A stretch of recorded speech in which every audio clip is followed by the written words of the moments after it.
എല്ലാവർക്കും ഈ ചർച്ചയിലേക്ക് സ്വാഗതം. നമ്മൾ കാർബൺ ക്രെഡിറ്റ്, കാർബൺ വിപണി എന്നൊക്കെ വ്യാപകമായി നമ്മളുടെ പത്രമാധ്യമങ്ങളിലൂടെ കേൾക്കാറുണ്ട്. കാലാവസ്ഥാ വ്യതിയാനത്തെ, അതിൻ്റെ അനുരൂപീകരണ പ്രവർത്തനങ്ങളെ ചലിപ്പിക്കുന്നതിൽ കാർബൺ വിപണിക്ക് എന്തൊക്കെയോ പങ്കുണ്ട് എന്നും പല ലേഖനങ്ങളിലൂടെ നമ്മൾ കാണാറുമുണ്ട്. അപ്പോൾ ഇന്നത്തെ ചർച്ചയിൽ ഈ കാർബൺ വിപണി അല്ലെങ്കിൽ കാർബൺ ക്രെഡിറ്റ് എന്താണ്, അത് സാധാരണക്കാർക്ക് മനസ്സിലാക്കാൻ ഉതകുന്ന തരത്തിലൊരു ചർച്ച സംഘടിപ്പിക്കുക എന്നതാണ് ഉദ്ദേശിച്ചിട്ടുള്ളത്. നമ്മൾ പ്രധാനമായും ഇന്നത്തെ ചർച്ചയിൽ വളരെ സാധാരണക്കാരിലേക്ക് ഇതിൻ്റെ സങ്കല്പം എന്താണ് എന്ന് ആധികാരികമായി കൊണ്ടെത്തിക്കാനാണ് ഉദ്ദേശിച്ചിട്ടുള്ളത്. ചില ചോദ്യങ്ങൾ പാനലിസ്റ്റുകളായ ഡോക്ടർ വേണു സാറിനോടും ജോർജ് തോമസ് സാറിനോടുമുണ്ട്. ആ ചോദ്യങ്ങൾ ഈ ചർച്ചയെ ഒന്ന് തുടങ്ങി വയ്ക്കുക എന്ന ഉദ്ദേശത്തോടു കൂടിയുള്ളതാണ്. നമ്മൾക്ക് ഈ മേഖലയിൽ പ്രവർത്തിക്കുന്ന പലരും ഈ സദസ്സിലുണ്ട്. അവർക്ക് ഒക്കെ ഈ ചർച്ചയിൽ പങ്കാളികളാകാം. അതിനുള്ള സാഹചര്യവും ഒരുക്കണം എന്നാണ് നമ്മൾ കണ്ടിട്ടുള്ളത്. ആദ്യത്തെ ചോദ്യം ജോർജ് സാറിനോടാണ്. ധാരാളം സാറ് ലൂക്കായിൽ എഴുതാറുണ്ട് കാർബൺ ക്രെഡിറ്റിനെയും കാർബൺ വിപണിയെക്കുറിച്ചും. കാർബൺ ക്രെഡിറ്റ് നമ്മൾക്ക് സാധാരണക്കാരന് മനസ്സിലാവുന്നത് പണത്തിൻ്റെ ക്രെഡിറ്റും ബാങ്കിൽ നിന്ന് കിട്ടുന്ന ക്രെഡിറ്റും ഒക്കെയാണ്. അപ്പോൾ ഈ പണത്തിൻ്റെ ക്രെഡിറ്റിൽ നിന്ന് കാർബൺ ക്രെഡിറ്റ് എന്താണ് വ്യത്യസ്തമായിരിക്കുന്നത്? എന്താണ് ഈ കാർബൺ ക്രെഡിറ്റ്? അതൊന്ന് ലളിതമായി നമ്മളുടെ ആളുകൾക്ക് കേൾക്കത്തക്ക രീതിയിലൊന്ന് പറയണം എന്ന അഭ്യർത്ഥനയുണ്ട്. എല്ലാവർക്കും നമസ്കാരം. ഞാൻ നേരെ കാർബൺ ക്രെഡിറ്റിനെ കുറിച്ച് പറയാൻ തുടങ്ങിയാൽ നിങ്ങൾക്കൊരെത്തും പിടിയും കിട്ടില്ല. അതുകൊണ്ട് അതിൻ്റെ ചെറിയൊരു ചരിത്ര പശ്ചാത്തലം പറഞ്ഞിട്ട് അതിലേക്ക് വരാം. നിങ്ങൾക്ക് ഒരുപക്ഷെ നിങ്ങൾ പലർക്കും അറിയുമായിരിക്കും, ഇപ്പോൾ ലോകത്ത് ഒരു കാലാവസ്ഥ ഉടമ്പടിയുണ്ട്. അത് 1992 നമ്മൾ തയ്യാറാക്കിയത്. UNFCCC എന്ന് പറയും, United Nations framework convention on climate change. അത് പ്രാബല്യത്തിൽ വന്നത് 1994 ഇപ്പോൾ അതിൽ 198 കോൺട്രാക്റ്റിംഗ് പാർട്ടീസ് ഉണ്ട്. അവരെ കക്ഷികൾ എന്നാണ് വിളിക്കുന്നത്. കക്ഷികൾ എന്ന് വിളിക്കാൻ കാരണം യൂറോപ്യൻ യൂണിയനിൽ മാത്രം 27 അംഗ യൂറോപ്യൻ യൂണിയൻ ഒരു കക്ഷിയാണ്. പിന്നെ അതിൽ UN ഇല്ലാത്ത ചില രാജ്യങ്ങളൊക്കെ ഉണ്ട്, വത്തിക്കാനൊക്കെ ഉണ്ട്. അപ്പോൾ അതുകൊണ്ട് ഇപ്പോൾ 198 കക്ഷികൾ എൻഡോഴ്സ് ചെയ്തിട്ടുള്ള ഒരു ഉടമ്പടിയാണ് UNFCCC. അതിൻ്റെ രസകരമായ കാര്യം, പാരീസ് ഉടമ്പടിയിൽ നിന്ന് നമ്മുടെ ഡൊണാൾഡ് ട്രംപ് പിന്മാറിയാലും അദ്ദേഹം UNFCCയിലുണ്ട്. UNFCCC ചട്ടക്കൂട് ഉടമ്പടി, ഫ്രെയിംവർക്ക് കൺവെൻഷൻ എന്നല്ലേ പറയുന്നത്. അതിൻ്റെ ഭാഗമായിട്ട് നമുക്ക് ചെറിയ ചെറിയ ഉടമ്പടികളൊക്കെ വരാം. അപ്പോൾ പാരീസ് ഉടമ്പടിയിൽ നിന്ന് അങ്ങനെ പോയിക്കോട്ടെ, പക്ഷേ UNFCCയിലുണ്ട്. അദ്ദേഹം എല്ലാ COPയിലും വരികയും ചെയ്യും, അവിടെ വന്ന് കുഴപ്പമുണ്ടാക്കുകയും ചെയ്യും. അതാണ്. അപ്പോൾ ഈ ആദ്യമേ 94 തുടങ്ങി. 94 തുടങ്ങിയിട്ട് എന്താണ് ചെയ്യുക എന്ന് തീരുമാനിച്ചിരുന്നപ്പോഴാണ് അവർ ക്യോട്ടോ, ജപ്പാനിലെ ക്യോട്ടോ എന്നുള്ള നഗരത്തിൽ വെച്ച് അവിടെ COP നടന്നപ്പോൾ ഒരു തീരുമാനമെടുത്തു, നമുക്കൊരു ക്യോട്ടോ ഉടമ്പടി, ക്യോട്ടോ പ്രോട്ടോകോൾ എന്നുള്ള പേരിൽ ഒരു ഉടമ്പടി തുടങ്ങാം. ആ ഉടമ്പടിയിൽ പക്ഷേ വികസിത രാഷ്ട്രങ്ങൾക്ക് മാത്രമാണ് ഉത്തരവാദിത്തങ്ങൾ വെച്ചത്. അവരാണ് ചരിത്രപരമായിട്ട് ഈ ലോകത്തെ കാലാവസ്ഥയുടെ കാര്യത്തിൽ ഏറ്റവും അധികം കുഴപ്പങ്ങൾ ഉണ്ടാക്കിയിരിക്കുന്നത്. നിങ്ങൾ ചിലയിടത്തൊക്കെ വായിച്ചിട്ടുണ്ടാവും. അതായത് ഈ വ്യവസായ വിപ്ലവം എന്ന് പറയുന്ന പരിപാടി 1780 മുതൽ 1900 വരെ അരങ്ങേറിയ കാര്യമൊക്കെ നിങ്ങൾക്കറിയാം. ഈ ഫോസിൽ ഫ്യൂവൽ ധാരാളമായിട്ട് ഉപയോഗിക്കുന്നു, വ്യവസായങ്ങൾ വരുന്നു, യന്ത്രങ്ങൾ വരുന്നു. ഈ തരത്തിൽ ലോക കാലാവസ്ഥയെ കുഴപ്പത്തിലാക്കിയത് മുതലാളിത്ത രാജ്യങ്ങളാണ്, അതല്ലെങ്കിൽ വികസിത രാജ്യങ്ങളാണ്. അവരെ അതായത് അനക്സ് 1, അനക്സ് 2, നോൺ അനക്സ് എന്ന് വെച്ചാൽ പട്ടികയിലില്ലാത്ത രാജ്യങ്ങൾ, ആ തരത്തിലൊക്കെ തിരിച്ചു. അപ്പോൾ പട്ടികയിലില്ലാത്ത രാജ്യങ്ങളാണ് കൂടുതൽ. 100ഓളം രാജ്യങ്ങൾ പട്ടികയിലില്ല. അതിൽ ചൈനയും ഇന്ത്യയൊക്കെ പെടും. പട്ടികയിലുള്ളവർ ആരൊക്കെ?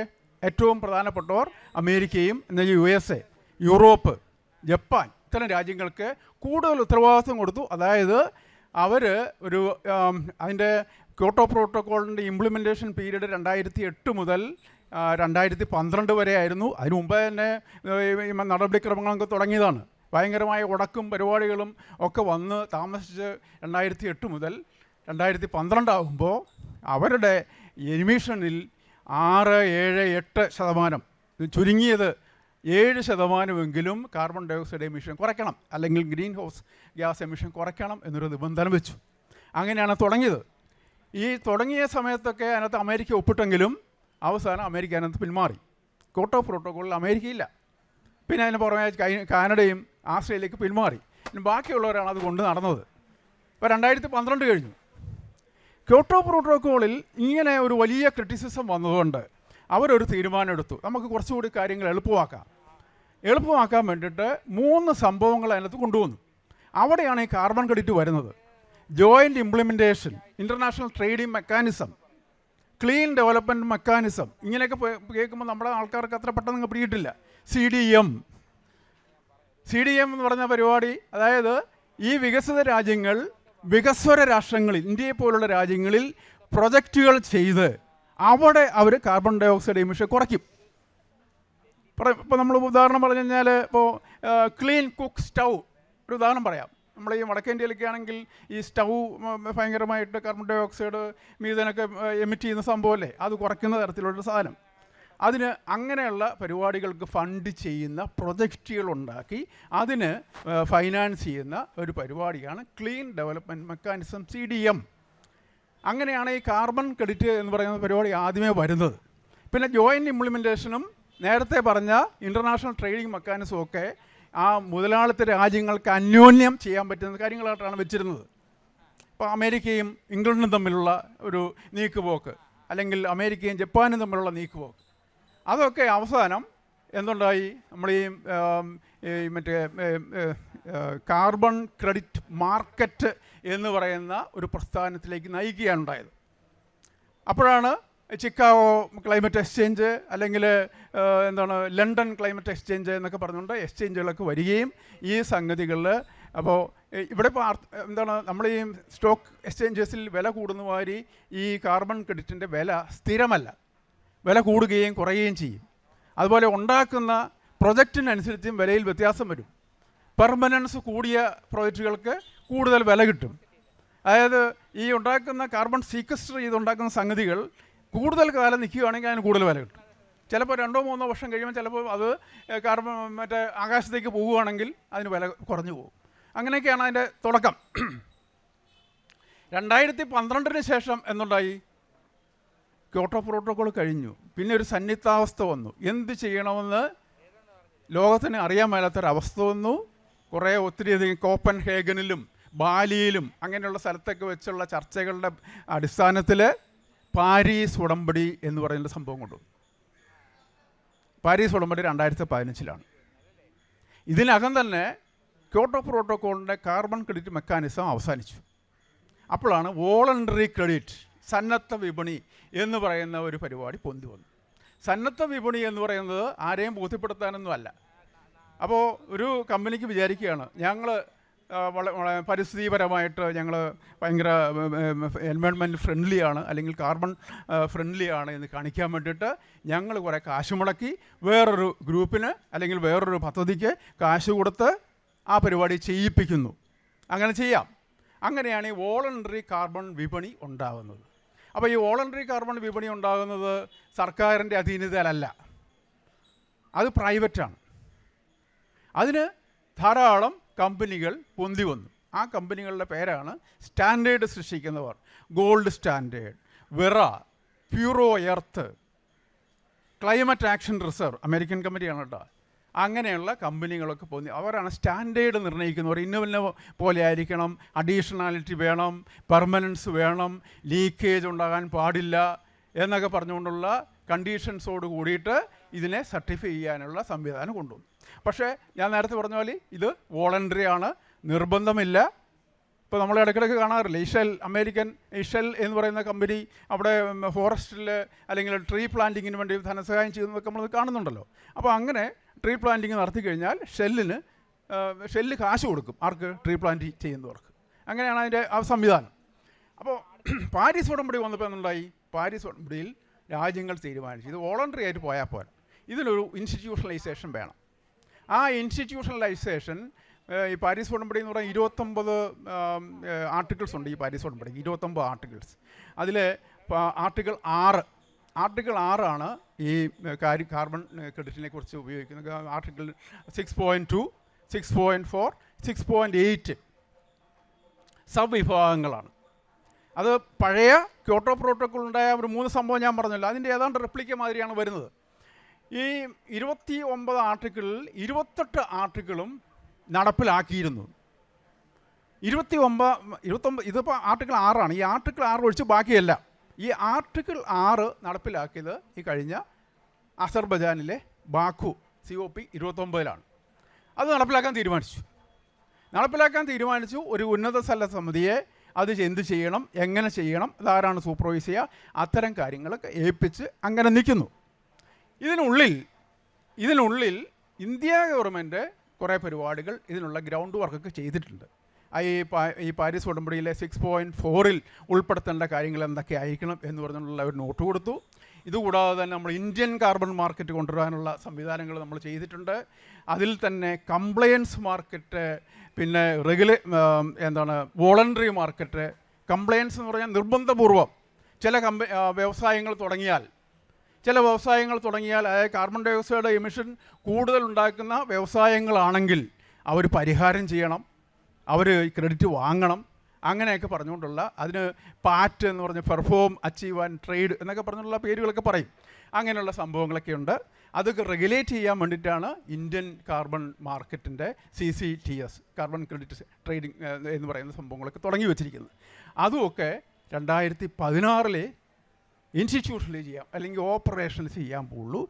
അവർ പാരീസ് ഉടമ്പടിയിലുള്ള ആ ആർട്ടിക്കിൾ 6 എങ്ങനെ വരും എന്ന് നോക്കിയിരിക്കുകയാണ്. അപ്പോൾ ചുരുക്കത്തിൽ ഡോക്ടർ ശേഖർ ചോദിച്ചതിനോട് ഈ കാർബൺ ക്രെഡിറ്റ് എന്ന് പറഞ്ഞു കഴിഞ്ഞാൽ അത് പൈസയുമായിട്ട് എങ്ങനെ വരും എന്നുള്ളതാണ്. ഇത് മാർക്കറ്റ് ചെയ്യുന്നത് ഒരു tonne carbon dioxide equivalent എന്നുള്ള രീതിയിലാണ്. CO2e എന്നാണ് പറയുക. CO2e 1 carbon dioxide equivalent എന്ന് പറഞ്ഞാൽ greenhouse gases carbon dioxide മാത്രമല്ല, അതിനോടൊപ്പം രണ്ടാമത് നമ്പർ 2 മീഥേനാണ്, നമ്പർ 3 നൈട്രസ് ഓക്സൈഡ്, പിന്നെ പറയുന്നത് F ഗ്യാസസ്, ഫ്ലൂറിനേറ്റഡ് ഗ്യാസസ് എന്ന് പറഞ്ഞ് കുറേ സംഭവങ്ങളുണ്ട്. ഇതിൻ്റെയൊക്കെ വാല്യൂസ് ഒത്തിരി വ്യത്യാസമുണ്ട്. സൾഫർ ഹെക്സാ ഫ്ലൂറൈഡ് എന്ന് പറയുന്നതിൻ്റെ global warming potential 25,500 carbon dioxide 1, മീഥേനാണെങ്കിൽ 28 കേട്ടോ. അങ്ങനെയൊക്കെയാണ് അതിൻ്റെ വില, അല്ലെങ്കിൽ വിലയല്ല, അതിൻ്റെ വാല്യൂ. അപ്പോൾ ഇങ്ങനെ ഒരു tonne carbon dioxide equivalent നിങ്ങൾ ഒരു സ്ഥലത്ത് നിന്ന്, അതായത് ഇപ്പം നമുക്കറിയാം, നമ്മളിവിടെ കാർബൺ ഡൈ ഓക്സൈഡ് മാറ്റിയാൽ ഇതിൻ്റെ എഫക്റ്റ് ഒട്ടാകെ ഉണ്ടാവും, പ്രാദേശികമായിട്ടല്ല. അപ്പോൾ ഇന്ത്യക്കാരൻ അല്ലെങ്കിൽ അമേരിക്കക്കാരൻ ഇന്ത്യയിൽ വന്ന് ഒരു പ്രോജക്റ്റ് ചെയ്ത് ഇവിടെ കാർബൺ ഡൈ ഓക്സൈഡ് സീക്വസ്റ്റർ ചെയ്താൽ അല്ലെങ്കിൽ പിടിച്ച് എവിടെയെങ്കിലും വെച്ചാൽ അതിൻ്റെ ഗുണം ലോകത്തിന് മുഴുവനുണ്ട്. അപ്പോൾ ഒരു ടൺ നമ്മളിവിടെ പിടിച്ചു വെച്ച് കഴിഞ്ഞാൽ അതിന് ഒരു വില, ഈ നമ്മൾ പ്രോജക്റ്റായിട്ടാണല്ലോ ചെയ്യുന്നത്, അമേരിക്ക അല്ലെങ്കിൽ മറ്റു രാജ്യങ്ങൾ നമുക്ക് തരണം. ആ വില എന്ന് പറയുന്നത് ഫ്ലക്ച്വേറ്റ് ചെയ്യും. അതാണ് മാർക്കറ്റിലെ മാതിരിയാണ്. ഇപ്പം ട്രംപ് അവിടെ കയറി എന്ന് പറഞ്ഞ പാടെ വില ഇടിഞ്ഞു കേട്ടോ. അങ്ങനെ കാർബൺ ക്രെഡിറ്റിൻ്റെ വില ഇടിഞ്ഞു. അങ്ങനെയൊക്കെയുള്ള ചില പ്രശ്നങ്ങളുണ്ട്. അപ്പോൾ കാർബൺ ക്രെഡിറ്റ് എന്ന് പറഞ്ഞാൽ ഒരു വിലയുള്ള ഒരു സാധനമാണ്. അത് കാർബൺ ഡൈ ഓക്സൈഡ് ഈക്വലൻ്റ് ആയിട്ടാണ് റെപ്രസെൻറ്റ് ചെയ്യുന്നത്. ഓരോ പരിപാടിക്കും കൃഷിയിൽ സാധാരണ ഇതിൽ നമ്മുടെ ക്യോട്ടോ പ്രോട്ടോക്കോൾ കാലത്ത് നോൺ അഫോളു എന്നുള്ളൊരു കാറ്റഗറൈസേഷൻ ഉണ്ട്. അഫോളു എന്ന് പറഞ്ഞാൽ agriculture, forestry and land use. ഈ ഗ്രൂപ്പിൽ പ്രോജക്റ്റുകൾ കുറവായിരുന്നു. ഏതാണ്ട് 99% പ്രോജക്റ്റുകളും നോൺ അഫോളു സെക്ടറിലായിരുന്നു, വ്യവസായത്തിലായിരുന്നു, ഇൻഡസ്ട്രിയിലായിരുന്നു, അല്ലെങ്കിൽ എനർജിയിലായിരുന്നു. അപ്പോൾ വളരെ എളുപ്പമാണ്, കാരണം അത് ക്വാണ്ടിഫൈ ചെയ്യാൻ. കൃഷിയിലെ കാർബൺ ഡൈ ഓക്സൈഡ് എമിഷൻ നമ്മൾ ഭൂമിയിൽ സോയിൽ ഓർഗാനിക് കാർബണായിട്ട് പിടിച്ചു വെച്ചു, അല്ലെങ്കിൽ മരത്തിൽ പിടിച്ചു വെച്ചു എന്നൊക്കെ പറഞ്ഞത് അളക്കാൻ കുറച്ച് ബുദ്ധിമുട്ടായിട്ടുള്ളതുകൊണ്ട് അതിൽ അധികം വർക്കുകൾ വന്നില്ല. ഈ വോളണ്ടറി കാർബൺ ക്രെഡിറ്റിൻ്റെ പരിപാടി വന്നോടുകൂടിയിട്ടാണ് ഇതിൽ കൂടുതലായിട്ട് ആൾക്കാർ ചെയ്യാനായിട്ട് തുടങ്ങുന്നതും ഇതിനെക്കുറിച്ച് നമ്മൾ സംസാരിച്ച് തുടങ്ങിയിട്ടുള്ളത്. Thank you sir. വേണു സാറിനോട് ആദ്യത്തെ ചോദ്യം, നമ്മൾക്കൊരു വിപണി സാധ്യതയുണ്ട്, CCTS ഒക്കെ വരുന്ന ഒരു നിയന്ത്രിത വിപണി ഇന്ത്യയിൽ രൂപപ്പെട്ടു വരുന്നു. കേരളം ഇത് ടാപ്പ് ചെയ്യാൻ എന്ത് ചെയ്യണം? കാരണം ഇതിൽ നിന്ന് എന്തെങ്കിലും ഒരു സാധ്യത നമ്മൾക്ക് ഉണ്ടെങ്കിൽ ആ സാധ്യതകളെ ടാപ്പ് ചെയ്യുന്നതിന് എന്തായിരിക്കാം നമ്മൾക്ക് ചെയ്യേണ്ടത്? അതിനെക്കുറിച്ചൊരു സാറിൻ്റെ ഒരു പരിപ്രേക്ഷ്യം, ഒരു വീക്ഷണം. വളരെ വിശദമായിട്ടുള്ള ഒരു ഇൻട്രഡക്ഷൻ ആവശ്യമായ ഒരു ടോപ്പിക് ആയതുകൊണ്ട് നമ്മുടെ കാർബൺ ക്രെഡിറ്റിൻ്റെ ഒരു ബാക്ക്ഗ്രൗണ്ട് ഇല്ലാതെ ചർച്ച മുന്നോട്ട് പോകാൻ സാധിക്കില്ല എന്നുള്ളതുകൊണ്ട് അത് വളരെ ഉപകാരപ്രദമായിട്ടുള്ള ഒരു ബേസിക് ബാക്ക്ഗ്രൗണ്ട് നൽകിയിട്ടുണ്ടായിരുന്നു. ഇതിൽ ശേഖർ ചോദിച്ചതുപോലെ കാർബൺ മാർക്കറ്റിൽ കേരളം എവിടെയെന്ന് ചോദിക്കുന്നതിന് മുൻപ് കാർബൺ മാർക്കറ്റിൽ ഇന്ത്യ എവിടെ നിൽക്കുന്നു എന്നുള്ള ഒരു ചോദ്യം നമ്മുടെ മുന്നിലുണ്ട്. കാരണം കാർബൺ മാർക്കറ്റ് തന്നെ നേരത്തെ പറഞ്ഞതുപോലെ ഒരു ആഗോളതലത്തിൽ തന്നെ അഭിപ്രായ വ്യത്യാസങ്ങൾ മാത്രം നിറഞ്ഞ ഒരു വളരെ മടിയായിട്ടുള്ള, വളരെ എന്താണ് പറയുക, ധാരാളം കോൺട്രഡിക്ടറി ആയിട്ടുള്ള പ്രശ്നങ്ങൾ ഉന്നയിക്കുന്ന, എല്ലാ വർഷവും ഓരോ കോൺഫറൻസിൽ പോകുമ്പോഴും പാർട്ടികൾ തങ്ങളുടെ നിലപാടുകൾ മാറ്റിക്കൊണ്ടിരിക്കുന്ന വളരെ ഫ്ലക്സിലുള്ള ഒരു സാഹചര്യമാണ്. നമ്മുടേതായ രീതിയിൽ സ്വന്തമായ ചില ഇനീഷ്യേറ്റീവ്സ് മുന്നോട്ട് വെച്ചിട്ടുണ്ടായിരുന്നു. അതിൻ്റെ പിന്നാലെ നമ്മൾ കുറേ അധികം മുന്നോട്ട് പോയി. ഇപ്പോൾ ഗ്രീൻ ക്രെഡിറ്റൊക്കെ അതാണ്. ഈ വിഷയത്തിൽ പൂർണ്ണമായിട്ട് അങ്ങോട്ട് റെലവൻ്റ് അല്ലാത്തതുകൊണ്ട് ഞാൻ പറയാതിരിക്കുകയാണ്. പക്ഷേ അപ്പോൾ ഗ്രീൻ ക്രെഡിറ്റ് പോലെയുള്ള ഇനീഷ്യേറ്റീവ്സ് മുന്നോട്ട് പോയപ്പോൾ ആ രീതിയിൽ നമ്മുടെ അലൈൻമെൻറ്റ്, നമ്മുടെ പ്രോജക്റ്റുകളുടെ അലൈൻമെൻറ്റൊക്കെ ആ രീതിയിൽ വെക്കുമ്പോഴാണ് ഇപ്പുറത്ത് ആഗോളതലത്തിൽ ഇന്ത്യ എഗ്രി ചെയ്തിട്ടുള്ള കമ്മിറ്റ്മെൻറ്റ്സിലേക്ക് വരാൻ വേണ്ടി ഒരു പുതിയ കാർബൺ വിപണി ഉണ്ടാക്കണം എന്ന് തീരുമാനിക്കുകയും കാർബൺ CCTS എന്ന് പറയുന്ന കാർബൺ ട്രേഡിംഗ് സ്കീം, ഒരു സ്കീമിൻ്റെ എന്താണ് പറയുക, അതിൻ്റെ ഒരു ഔട്ട്ലൈൻ നമുക്ക് തന്നിട്ടുണ്ട്. എന്നാൽ ആ സ്കീം ഇതുവരെ ഇന്ത്യയിൽ വിപണിയിൽ ഇറങ്ങിയിട്ടില്ല. അതിൻ്റെ ആ വിപണി എങ്ങനെ പ്രവർത്തിക്കുമെന്നുള്ളതിൻ്റെ വിശദാംശങ്ങൾ ലഭ്യമല്ല. 2026 ആകുമ്പോഴേക്കും ലഭ്യമാകുമെന്നാണ് പറയുന്നത്. പക്ഷേ നമ്മൾ ഓർക്കേണ്ടത്, ഒരു ഭാഗത്ത് ദേശീയ തലത്തിൽ ഇതുപോലെയുള്ള ഒരു ഫ്രെയിം വർക്ക് ഉണ്ടാക്കാനുള്ള ശ്രമങ്ങൾ നടക്കുമ്പോഴും ആ ശ്രമങ്ങൾ അപൂർണമായി നിൽക്കുകയാണെങ്കിൽ കൂടിയും അതിനിടയിൽ തന്നെ ഈ ആഗോളതലത്തിൽ നടക്കുന്ന കാർബൺ സെക്വസ്ട്രേഷൻ, കാർബൺ മാർക്കറ്റ് നമ്മളെ ഇൻഫ്ലുവൻസ് ചെയ്ത് തുടങ്ങി കഴിഞ്ഞിട്ടുണ്ട്. ഇന്ത്യയിൽ പല ഭാഗത്തും ഓൾറെഡി ഈ ഓഫ്സെറ്റിൻ്റെ ഭാഗമായിട്ടൊക്കെയുള്ള ഫണ്ടുകൾ വന്നു തുടങ്ങിയിട്ടുണ്ട്. പല ഏജൻസികളും ഇന്ന് ഈ കാർബൺ മാർക്കറ്റിൻ്റെ ഭാഗമായി നിന്നുകൊണ്ട് ഇന്ത്യയിലെ പദ്ധതികൾക്ക് വേണ്ടി ഫണ്ടിങ് നൽകി തുടങ്ങിയിട്ടുണ്ട്. അപ്പോൾ അങ്ങനെയൊക്കെ നിൽക്കുന്ന ഒരു സാഹചര്യത്തിൽ കേരളം ഈ ഒരു CCTS വരുന്നത് വരെ വെയിറ്റ് ചെയ്യുക എന്ന് പറയുന്നത് അത്ര അഡ്വൈസബിൾ അല്ല. നമ്മൾ തയ്യാറായി നിൽക്കേണ്ടിയിരിക്കുന്നു. കാരണം നമുക്ക് ഇൻട്രിൻസിക്കായ പല അഡ്വാൻറ്റേജസും ഇതിലുണ്ട്. ഒന്ന്, നമുക്കറിയുന്നത് പോലെ നമ്മുടെ ഇവിടെ എമിഷൻസ് കുറവാണ്. നമ്മുടെ നെറ്റ് കാർബൺ നമുക്ക് നോക്കുകയാണെങ്കിൽ നമ്മൾ വളരെ അഡ്വാൻറ്റേജസ് ആയ ഒരു സാഹചര്യത്തിലാണ് ഉള്ളത്. രണ്ട്, നമുക്ക് ചില പ്രത്യേക മേഖലകളിൽ വളരെ ശക്തമായിട്ടുള്ള ആർഗ്യുമെൻ്റ് മുന്നോട്ട് വയ്ക്കാൻ സാധിക്കും. നേരത്തെ ഒന്ന് സൂചിപ്പിക്കുകയായിരുന്നു, നമുക്കിവിടെ ഇക്കോ റെസ്റ്റോറേഷൻ, നമുക്ക് ഡീഗ്രേഡഡ് ആയിട്ടുള്ള ഫോറസ്റ്റുകളുണ്ട്, അല്ലെങ്കിൽ മോണോകൾച്ചർ നടന്നിട്ടുള്ള ധാരാളം ഏരിയയുണ്ട്. ഏകദേശം 30,000 ഹെക്ടയറോളം സ്ഥലം നമുക്ക് ഇക്കോ റെസ്റ്റോറേഷൻ നടത്തി നമുക്ക് നല്ല നിബിഡമായ വനമാക്കി മാറ്റാനുള്ള സാധ്യതയുള്ള 30,000 ഹെക്ടയർ ഉണ്ട്. ഇതൊക്കെ നേരത്തെ നമ്മൾ സാറ് സൂചിപ്പിച്ചതുപോലെയുള്ള ഒരു അഡീഷണാലിറ്റിയുടെ രീതിയിൽ നമുക്ക് പ്ലേസ് ചെയ്യാവുന്നതാണ്. അതിനുള്ള ആഗോള ഫണ്ടിങ് മെക്കാനിസംസിലേക്ക് നമ്മൾ കയറി ചെല്ലേണ്ടതായിട്ടുണ്ട്. പക്ഷേ ഇതിനെല്ലാം ആവശ്യം എന്താണെന്ന് വെച്ചാൽ, എനിക്ക് തോന്നുന്നത് സ്റ്റേറ്റിൽ ഇപ്പോൾ ലഭ്യമല്ലാത്തൊരു കാര്യം എക്സ്പെർട്ടീസാണ്. കാർബൺ എന്ന് പറയുന്നത് തന്നെ വളരെ സങ്കീർണമായിട്ടുള്ള ഒരു മേഖലയാണ്. ഒന്ന്. രണ്ട്, അങ്ങ് നേരത്തെ പറഞ്ഞതുപോലെ ഇതിൻ്റെ ക്വാണ്ടിഫിക്കേഷൻ എന്ന് പറയുന്നത് അധികം പേർക്ക് എക്സ്പെർട്ടീസ് ഇല്ലാത്തൊരു മേഖലയാണ്. മൂന്ന്, ഈ ക്വാണ്ടിഫിക്കേഷൻ നടത്തിയാൽ തന്നെ ഇതിൻ്റെ മോണിറ്റൈസേഷൻ എങ്ങനെ നടത്തണം എന്ന് പറയുന്നത് മറ്റൊരു തരത്തിലുള്ള എക്സ്പെർട്ടീസാണ്. അങ്ങനെ പല രീതിയിലുള്ള സാങ്കേതിക വിജ്ഞാനം വർദ്ധിപ്പിക്കേണ്ട ഒരു സാഹചര്യമാണ്. അവിടെയാണ് സ്റ്റേറ്റ് ഗവൺമെൻറ് ഇപ്പോൾ നമ്മളൊരു അല്പം മുന്നോട്ട് ആലോചിച്ചുകൊണ്ടാണ് നമ്മൾ ഈ climate change adaptation mitigation mission നമ്മൾ ആരംഭിച്ചിട്ടുള്ളത്. ഡോക്ടർ ശേഖർ അതിനെക്കുറിച്ച് കൂടുതൽ ഇവിടെ സംസാരിക്കും. ഈ ക്ലൈമറ്റ് ചേഞ്ച് മിഷൻ സ്ഥാപിച്ചിട്ടേ ഉള്ളൂ, ആരംഭഘട്ടത്തിലാണ്. പക്ഷേ അതിലൂടെ നമ്മൾ ചെയ്യാൻ ഉദ്ദേശിക്കുന്ന ഒരു പ്രധാനപ്പെട്ട കാര്യം ഈ കാർബൺ മാർക്കറ്റിൻ്റെ പ്രയോജനങ്ങൾ സംസ്ഥാനത്ത് എത്തിക്കാൻ വേണ്ടിയുള്ള പ്രവർത്തനങ്ങൾക്ക് ചുക്കാൻ പിടിക്കുക എന്നുള്ളതാണ്. അതിന് ഏതെല്ലാം രീതിയിലാണ് നമുക്ക് ചെയ്യേണ്ടത്? സ്റ്റേറ്റിൻ്റെ നേതൃത്വം നിശ്ചയമായിട്ടുണ്ടാവാം. പക്ഷേ സ്വകാര്യ വ്യക്തികൾക്കും സ്ഥാപനങ്ങൾക്കും കോൺഗ്ലോമറേറ്റ്സിനും ഒരുപക്ഷെ തദ്ദേശ സ്ഥാപനങ്ങൾക്ക് പോലും ഈ മാർക്കറ്റിൽ കൃത്യമായി ഇടപെടാനുള്ള സ്പേസ് ഉണ്ട് എന്ന് വിശ്വസിക്കുന്ന ആളാണ് ഞാൻ. പക്ഷേ അതിനെല്ലാം ആവശ്യം എന്താണ്? ശാസ്ത്രീയമായൊരു അടിത്തറ വേണം, കൃത്യമായിട്ടുള്ള കണക്കുകൾ വെക്കാൻ സാധിക്കണം. ഒരു ഇൻ്റർനാഷണൽ ലാംഗ്വേജ് ഉണ്ട് ഇതിന്. ഇപ്പോൾ അങ്ങ് പറഞ്ഞതുപോലെയുള്ള ഇത് standard setting organisations, gold standard എന്നൊക്കെ പറയുന്നത് പോലെയുള്ള സ്റ്റാൻഡേർഡ് സെറ്റിംഗ് ഓർഗനൈസേഷൻസ് വളരെ വിപുലമായിട്ട് തന്നെ ഈ പ്രോട്ടോകോൾസ് ലേ ഡൗൺ ചെയ്തിട്ടുണ്ട്. ഈ പ്രോട്ടോകോൾസ് എല്ലാം എന്താണ് എന്ന് മനസ്സിലാക്കുന്ന രീതിയിലേക്ക് നമ്മൾ കൊണ്ടുവരണം. അതിൻ്റെ ഭാഷയിൽ ഇവിടുത്തെ ഡേറ്റ നമുക്ക് അനലൈസ് ചെയ്യാനും പ്രസൻറ്റ് ചെയ്യാനും സാധിക്കണം. ഇതൊരു വലിയ ചലഞ്ചാണ്. എനിക്ക് തോന്നുന്നു മിഷൻ, നമ്മുടെ ഈ ക്ലൈമറ്റ് ചേഞ്ച് മിഷൻ്റെ പൂർണ്ണ പ്രവർത്തനം താമസിയാതെ തന്നെ തുടങ്ങുമെന്നാണ് ഞാൻ വിശ്വസിക്കുന്നത്. അതോടുകൂടി സ്റ്റേറ്റ് കാർബൺ മാർക്കറ്റിൽ ഒരു വലിയ പ്ലെയറായിട്ട് മാറുമെന്ന് തോന്നുന്നു. കാലാവസ്ഥാ വ്യതിയാന അനുരൂപീകരണ മിഷൻ നമ്മൾ രൂപീകരിച്ചതിൽ പ്രധാനപ്പെട്ടതൊന്ന് ഈ കാർബൺ സ്പേസിനെ ഒന്ന് റെഗുലേറ്റ് ചെയ്യുക. അപ്പോൾ അതിൽ മോണിറ്ററിംഗ് ഉണ്ട്, അക്കൗണ്ടിംഗ് ഉണ്ട്, ട്രേഡിംഗ് ഉണ്ട്. ഈ ഓരോ എലമെൻറ്റിലും നമ്മൾക്ക് ഗവൺമെൻറ്റിനുള്ളിൽ ഒരു ബേസിക് സ്കിൽ, ഒരു ഫണ്ടമെൻ്റൽ സ്കിൽ ഉണ്ടാകണം എന്ന് കണ്ടിട്ടും കൂടിയാണ്. അപ്പോൾ അതിൻ്റെ പ്രവർത്തനങ്ങൾ ഉടൻ ആരംഭിക്കാൻ പറ്റുമെന്നാണ് ഞാനും പ്രതീക്ഷിക്കുന്നത്. അതിന് പറ്റുന്ന എക്സ്പെർട്ടീസ് രാജ്യത്തിൻ്റെ ഉള്ളിൽ നിന്നും പുറത്തു നിന്നും കൊണ്ടുവരാനുള്ള ശ്രമമാണ് നമ്മൾ ഇപ്പോൾ നടത്തുന്നത്. സർ, ഈ വേണു സാർ നേരത്തെ ഗ്രീൻ ക്രെഡിറ്റിനെ കുറിച്ചൊന്ന് പരാമർശിച്ചു. ഈ ഗ്രീൻ ക്രെഡിറ്റ് കാർബൺ ക്രെഡിറ്റ് അല്ല, എന്നാൽ ഗ്രീൻ ക്രെഡിറ്റ് എന്തോ ഒന്നാണ്. അതെന്താണ്?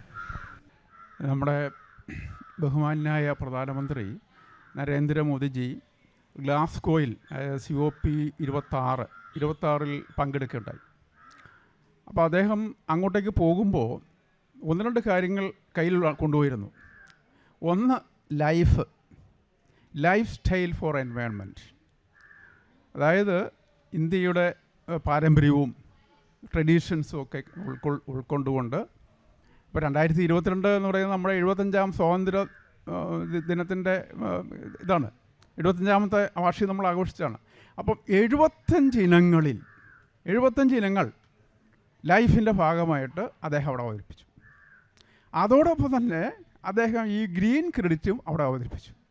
അദ്ദേഹം പറഞ്ഞത് ഈ കാർബൺ ക്രെഡിറ്റ് എന്ന് പറയുന്നത് റോങ് ഡൂയേഴ്സ് ഫൈനാൻസ്.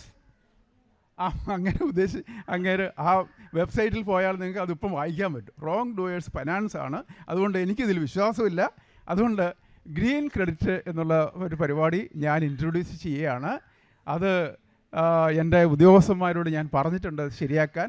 അവരൊരു ഓർഡർ കിട്ടും കേട്ടോ. 2023 ഓർഡർ ഇട്ടു. 2023 അതിൽ ഒരെണ്ണത്തിൻ്റെ മാത്രം ട്രീ പ്ലാന്റിങ് അതായിരുന്നു ഏറ്റവും ആദ്യത്തത്. രണ്ടാമത് വാട്ടർ മാനേജ്മെൻറ്റ്, മൂന്നാമത് സസ്റ്റൈനബിൾ അഗ്രികൾച്ചർ. ഇങ്ങനെ ഇട്ടുണ്ട്. എല്ലാം 8ൻ്റെയും ഓർമ്മ എൻ്റെ തലയിലേക്ക് വരുന്നില്ല. അപ്പോൾ അതിൽ സാധാരണ ഇതിൽ നമുക്കറിയാമല്ലോ. അപ്പം കേരള ഗവൺമെൻറ് ആണെങ്കിൽ നമ്മൾ ആദ്യമേ ഡ്രാഫ്റ്റ് ഗസറ്റ് ഉണ്ടാക്കും, അതിനുശേഷം സജഷൻസ് ക്ഷണിക്കും, പിന്നീടാണത് ഫൈനൽ ആയിട്ട് ഇറക്കുക. ഇപ്പോൾ UGC ഇപ്പോൾ നേരത്തെ പറഞ്ഞല്ലോ, UGCയുടെ ഈ BCയുടെ സെലക്ഷനൊക്കെ ആയിട്ട് ഇപ്പോൾ അത് ഡ്രാഫ്റ്റേ ആയിട്ടുള്ളൂ. അപ്പോഴേ നമ്മൾ വിളവുണ്ടാക്കി തുടങ്ങി. അപ്പോൾ എന്ന് പറഞ്ഞ മാതിരി ഈ ഡ്രാഫ്റ്റ് വാട്ടർ മാനേജ്മെൻറ്റ് ഡ്രാഫ്റ്റ് വന്നിട്ടേ ഉള്ളൂ, ഫൈനലായിട്ടില്ല. പക്ഷേ ട്രീ പ്ലാന്റിങ്ങിന് ഫൈനലും വന്നു. പക്ഷേ അത് അവസാനം വന്നത് എന്താ പറയുക, നമ്മൾ വിചാരിച്ച് ട്രീ പ്ലാന്റിങ് എന്ന് പറഞ്ഞാൽ നിങ്ങളൊക്കെ ഒരു പ്ലാന്റ് ചെയ്ത് കഴിഞ്ഞാൽ ഒരു ട്രീക്ക് ഇത്ര രൂപ വെച്ചൊക്കെ ആരെങ്കിലുമൊക്കെ തരുമെന്നാണ്. സർക്കാർ തരണമെന്നില്ല, ആർക്കെങ്കിലും ഈ ഷെല്ലിനൊക്കെ വാങ്ങുകയൊക്കെ ചെയ്യാം. പക്ഷേ അത് അവസാനം എന്തുണ്ടായെന്ന് പറഞ്ഞാൽ അവിടെയാണ് അതിനകത്ത് കുറച്ച് ആരൊക്കെയോ ഇടപെട്ടു എന്നൊരു വിമർശനം വരികയുണ്ടായത്. നമ്മുടെ ഫോറസ്റ്റിലെ മുൻ CCF പ്രകൃതി ശ്രീവാസ്തവയൊക്കെ അവർക്കവിടെ റിട്ടയേർഡ് സിവിൽ സർവൻസിൻ്റെ ഒരു ഫോറമൊക്കെ ഉണ്ട്. അവരതിൽ ഇടപെടുകയും ഇത് പഴയ കോമ്പൻസേറ്ററി അഫോറസ്റ്റേഷൻ എന്ന് പറഞ്ഞ ഒരു പരിപാടി ഫോറസ്റ്റിനുണ്ട്. അതായത് ഫോറസ്റ്റിൻ്റെ സ്ഥലം നിങ്ങൾക്ക് ആവശ്യപ്പെടാം, വളരെ അത്യാവശ്യമായിട്ടുള്ള പരിപാടികൾക്കാണെങ്കിൽ. ചിലപ്പോൾ റെയിൽ ലൈനായിരിക്കാം, അല്ലെങ്കിൽ റോഡായിരിക്കാം. ഇതൊക്കെ വെട്ടാൻ വേണ്ടി ഫോറസ്റ്റിൻ്റെ സ്ഥലം എടുത്തു കഴിഞ്ഞാൽ അതിന് പകരം വേറൊരു സ്ഥലത്ത് ഫോറസ്റ്റ് ഉണ്ടാക്കി കൊടുക്കണം. അതിന് പറയുന്ന പേരാണ് കോമ്പൻസേറ്ററി അഫോറസ്റ്റേഷൻ. ക്യാമ്പ ഫണ്ടും ഒക്കെ ഉണ്ട്. ഒത്തിരി പൈസയുണ്ട് സർക്കാരിൻ്റെ കയ്യിൽ കേട്ടോ. ഫോറസ്റ്റ് ഡിപ്പാർട്ട്മെൻറ്റിനെ സമീപിച്ചു കഴിഞ്ഞാൽ അവർ ഡീഗ്രേഡഡ് ഫോറസ്റ്റ് കാണിച്ചു തരും. ആ ഡീഗ്രേഡഡ് ഫോറസ്റ്റ് ഡിപ്പാർട്ട്മെൻറ്റ് തന്നെ ചെയ്യും. നിങ്ങളതിന് കാശ് കൊടുത്താൽ മതി. അങ്ങനെയാണ് അവസാനം ഈ ഗ്രീൻ ക്രെഡിറ്റ് പ്രോഗ്രാം വന്നിരിക്കുന്നത്. അതായത് അപ്പോൾ അതിലെ പ്ലെയേഴ്സ് ആരൊക്കെയാണെന്ന് അറിയാമോ? നിങ്ങൾ ആ സൈറ്റിൽ കയറി നോക്കിയാൽ അറിയാം. IOC, ഇന്ത്യൻ ഓയിൽ കോർപ്പറേഷനൊക്കെയാണ്, ഹിന്ദുസ്ഥാൻ പെട്രോളിയം, അവരൊക്കെയാണ് അത് വാങ്ങിയിരിക്കുന്നത്. അവർ കാശ് കൊടുക്കുന്നു, ഫോറസ്റ്റ് ഡിപ്പാർട്ട്മെൻറ്റ് അത് നടപ്പിലാക്കുന്നു. ഡീഗ്രേഡഡ് ഫോറസ്റ്റ്, ട്രീ പ്ലാന്റിംഗ് എന്നുള്ള പേരുമൊക്കെ അവസാനം മാറ്റി കേട്ടോ. Eco restoration of degraded land എന്നുള്ള പേരിലൊക്കെ ആക്കി. ഞാൻ അത് വാച്ച് ചെയ്തുകൊണ്ടിരുന്ന ആളാണ്, അതുകൊണ്ടാണ് ഞാൻ പറയുന്നത്. അവസാനം വന്നപ്പോൾ അങ്ങനെയാണ് വന്നിരിക്കുന്നത്, ട്രീ പ്ലാന്റിങ്. അപ്പോൾ ട്രീ പ്ലാന്റിങ് ഒഴിച്ച് ബാക്കി 7 എണ്ണത്തിലും ഒന്നും ആയിട്ടില്ല. 7 ഐറ്റം ഉണ്ട്, അതിൽ ഒരു ഐറ്റത്തിൻ്റെ കാര്യമാണ് ഇപ്പോൾ അങ്ങനെ ആയിരിക്കുന്നത്. അപ്പോൾ അതുകൊണ്ട് ഗ്രീൻ മാത്രമല്ല, ഈ ഒരു ഗ്ലോബൽ ഗ്രീൻ ക്രെഡിറ്റ് ഫോറം ഒക്കെ അദ്ദേഹം സൗദി അറേബ്യ ആയിട്ട് ചേർന്നൊക്കെ ഉണ്ടാവുകയൊക്കെ ചെയ്തു. പക്ഷേ ഇത് ഇന്ന് ഇങ്ങോട്ട് വരുമ്പോൾ ആരെങ്കിലും ചോദിച്ചാലോ എന്ന് വിചാരിച്ച് ഞാൻ അതിൽ നിന്ന് കയറി നോക്കി, അത് അങ്ങനെ തന്നെ ഇരിക്കുക, ഒന്നും ആയിട്ടില്ല. അപ്പോൾ ഗ്രീൻ ക്രെഡിറ്റ് പ്രോഗ്രാം ഉണ്ടെങ്കിൽ നല്ലത് തന്നെ. അതായത് കാർബൺ ക്രെഡിറ്റിന് പുറത്ത് സാധാരണ പരിസ്ഥിതി പ്രവർത്തനങ്ങളിൽ പൊതുജനങ്ങളെ ഉൾക്കൊള്ളിക്കാൻ വേണ്ടിയിട്ട് മോദി കൊണ്ടുവന്നത് നല്ലതായിട്ടൊക്കെയാണ് ആയിരിക്കും കൊണ്ടുവന്നിട്ടുണ്ടാവുക. പക്ഷേ അത് അവസാനം ഇങ്ങനെയായി എന്നുള്ളതാണ് എൻ്റെ കാര്യം. അപ്പോൾ ഗ്രീൻ ക്രെഡിറ്റിന് പുറമെ വേണമെങ്കിൽ കാർബൺ ക്രെഡിറ്റും അത് തന്നെ വാങ്ങാം എന്നൊക്കെ പറഞ്ഞ് എഴുതിയിട്ടുണ്ടായിരുന്നു. പക്ഷേ അവിടെ എക്സ്പേർട്സ് വേറൊരു ഡൗട്ട് ഉന്നയിച്ചു. ഈ ഡബിൾ കൗണ്ടിങ് എന്ന് പറയുന്ന സാധനമുണ്ട്. ഡബിൾ കൗണ്ടിങ് എന്ന് പറഞ്ഞാൽ ഇപ്പം ഇന്ത്യ, നമ്മൾ ഇപ്പോൾ ഇംഗ്ലണ്ടുമായിട്ടുള്ള ഒരു കരാറിൽ ഒപ്പിട്ടു എന്ന് വിചാരിക്കുക. ഇന്ത്യയിൽ ഇവിടെ കാർബൺ കുറച്ചു, അതിൻ്റെ ഫലം ഒന്നുകിൽ ഇന്ത്യക്ക് കിട്ടും അല്ലെങ്കിൽ ഇംഗ്ലണ്ടിന് കിട്ടും. 2 പേർക്കുള്ള കിട്ടില്ല, ആർക്കും ഒരാൾക്കേ കിട്ടുള്ളൂ. അതിന് പറയുന്നവരാണ് ഡബിൾ കൗണ്ടിങ്. അപ്പോൾ ഈ കാർബൺ ക്രെഡിറ്റിൻ്റെ പരിപാടിക്ക് ഒരിടത്തു നിന്ന് നമ്മൾ കാശ് വാങ്ങുക, വേറൊരിടത്തും കാശ് വാങ്ങുന്ന പരിപാടി നടക്കില്ല. അത് ഡബിൾ കൗണ്ടിങ്ങാണ്, അത് സംഭവിക്കില്ല. Thank you sir. ഈ ഗ്രീൻ ക്രെഡിറ്റിൻ്റെ കാര്യത്തിൽ അതിനെ ഓപ്പറേഷണലൈസ് ചെയ്യുന്നതിന് നമ്മൾ കുറച്ച് ശ്രമിക്കുന്നുണ്ട് ഇപ്പോൾ. അതുമായി ബന്ധപ്പെട്ടിട്ട് ഈ ക്രെഡിറ്റ് കിട്ടിയിട്ട് എന്ത് ചെയ്യും എന്ന കാര്യത്തിൽ ഇപ്പോഴും ഒരു കൃത്യത ഉണ്ടായിട്ടില്ല.